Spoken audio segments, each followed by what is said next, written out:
People say the hardest part of the relationship is the beginning, getting to know each other, figuring out how to communicate, learning how the other person thinks.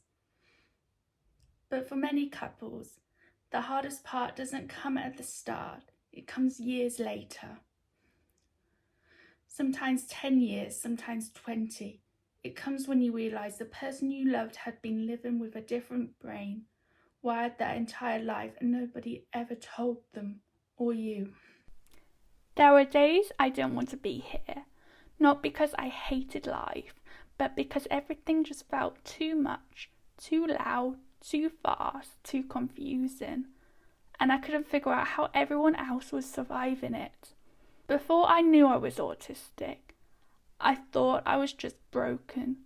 I masked through school, through work, through every social moment. I tried to be likeable, patable, productive, and still I felt like I was failing at being a person. And when those thoughts, the heavy ones, started showing up more often, I didn't know where to go. I was terrified to reach out. I didn't want to be misunderstood again. That's when I found BetterHelp. It was the first time I could get support on my own terms, without the fluorescent lights, the pressure to explain everything perfectly, or the fear of being judged. BetterHelp matched me with a therapist who understood neurodivergence, who didn't treat me like I was too sensitive or overdramatic, who helped me realise I wasn't broken, I was just unheard. I could send a message when I was overwhelmed, I could reschedule if I was in a shutdown, and little by little I stopped trying to fix myself and started trying to understand myself.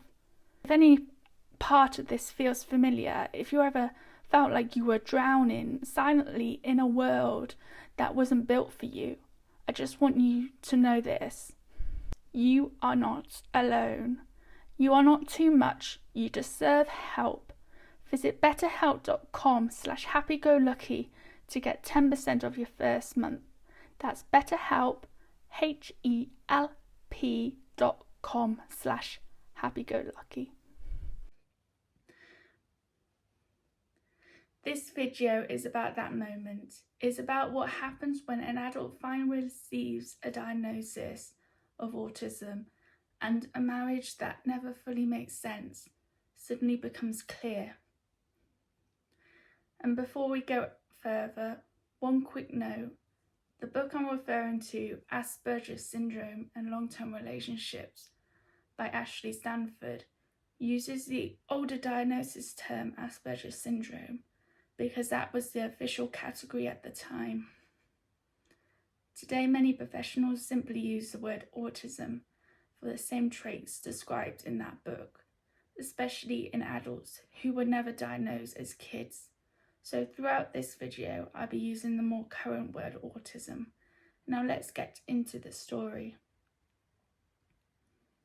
There's a moment many partners describe, and it almost happens quietly, not during an argument, not during a dramatic event. It happens during something ordinary, maybe while getting ready for work, or sitting on the couch, or making dinner. A sudden thought arrives out of nowhere, and that thought is, I'm married to someone I don't really understand. Not in a romantic way, not in an emotional way, in a literal way. You may know their favourite foods, their routines, the shows they watch, the way they like their coffee.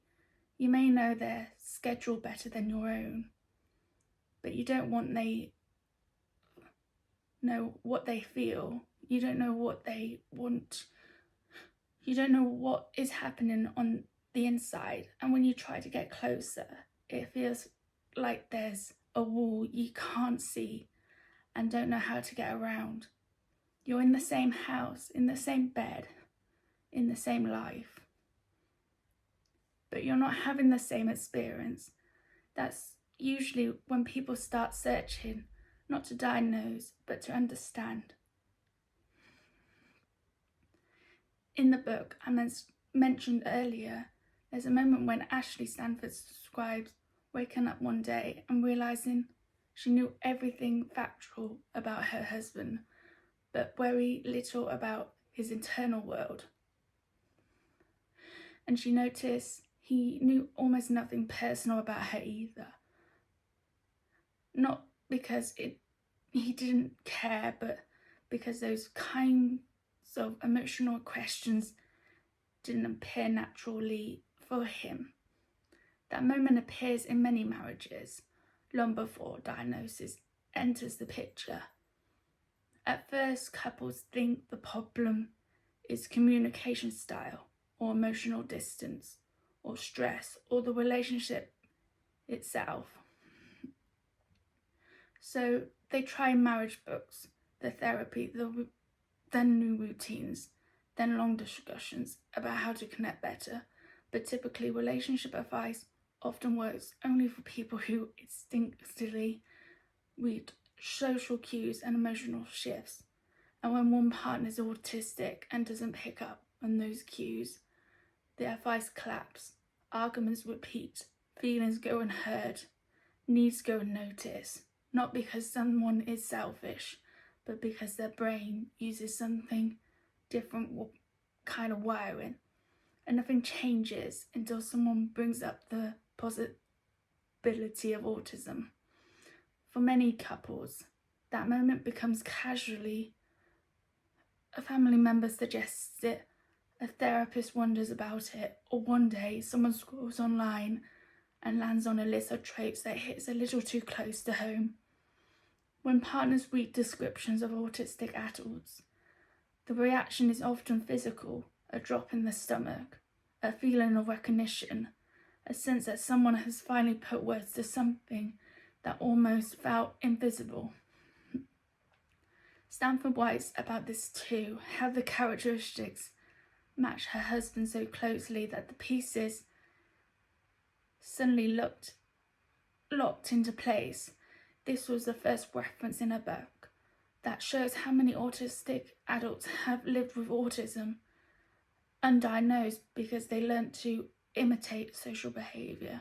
They memorize polite phrases. They copy facial expressions.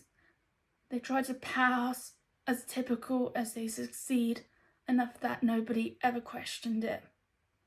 That's why autism in adults often goes unnoticed for decades. But when the truth finally surfaces, everything before that moment gets rewritten.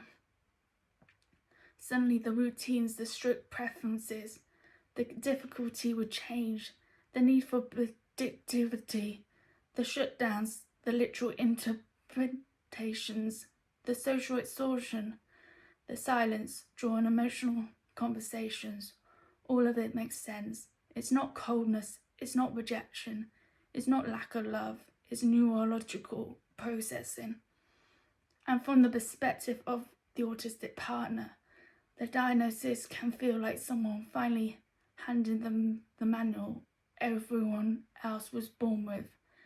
Many autistic adults describe feeling different since childhood, but thought everyone got overwhelmed the same way.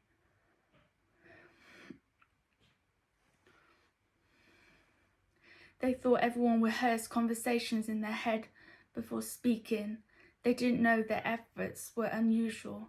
The book mentions that many autistic adults appear calm on the outside when feeling overloaded. Internally, they hold their emotions in until the moment they shut down. And because shutdowns often look like silence or withdrawal, their partners misinterpret it as rejection.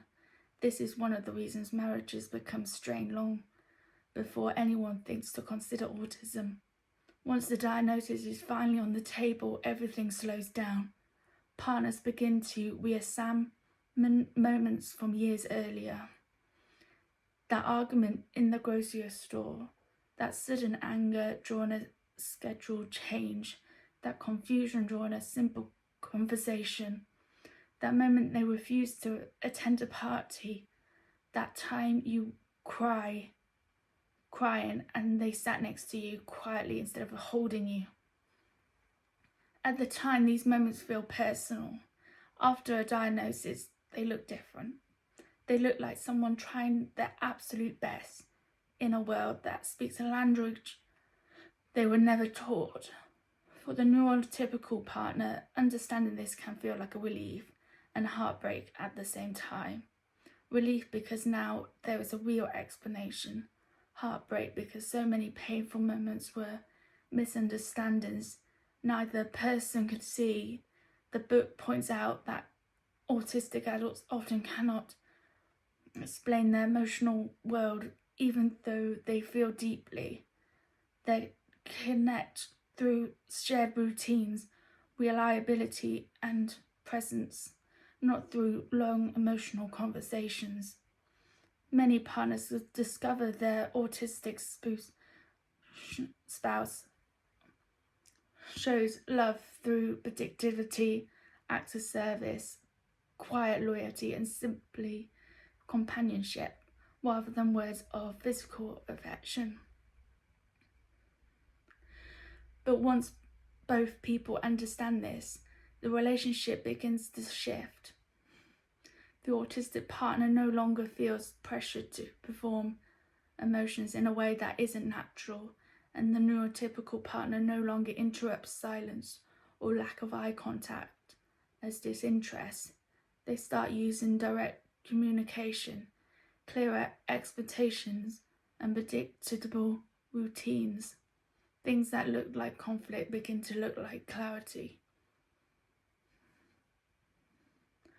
One of the most powerful ideas in the book appears later, when Stanford explains how partners begin to adjust to one another. She calls it becoming aspirated, which simply means adapted to autistic patterns over time. Today we might call this learning to live in sync with an autistic mind, and that adaptation is often what brings peace to the relationship. Couples who reach this stage describe something interesting. Their marriage becomes stabilized, arguments decrease, predictability increases, misunderstandings soften. The relationship becomes less about emotion and more about partnership, less about reading signals and more about clearing words, less about expectations and more about acceptance. And this is the part many people don't realise. A late autism diagnosis doesn't end in marriage. It can save it. It can save the autistic partner from years of feeling wrong. It can save the neurotypical partner of years of feeling unseen. It can save both from repeating the same argument without understanding the root cause. Once the couple learns the truth, they finally start working with each other's actual brain, not the imagery one they accepted. But there's another layer here too. A diagnosis also brings grief. Grief for the years spent misunderstanding each other. Grief for the emotional moments that didn't connect.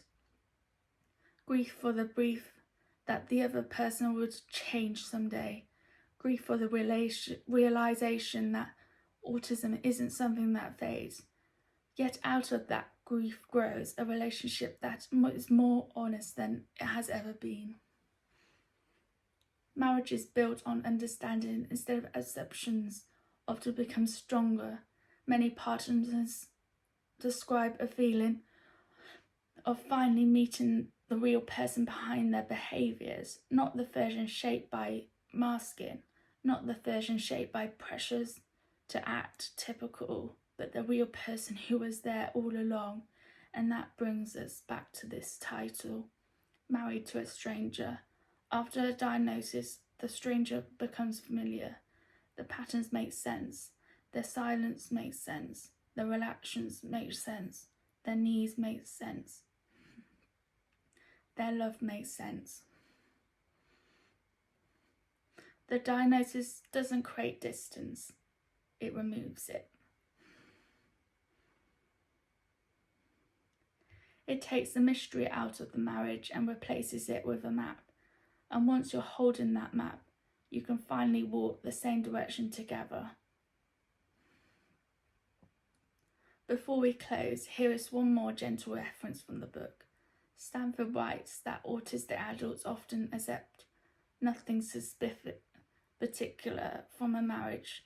They value presence over expression, stability over spontaneously, and loyalty over dramatic displays of love.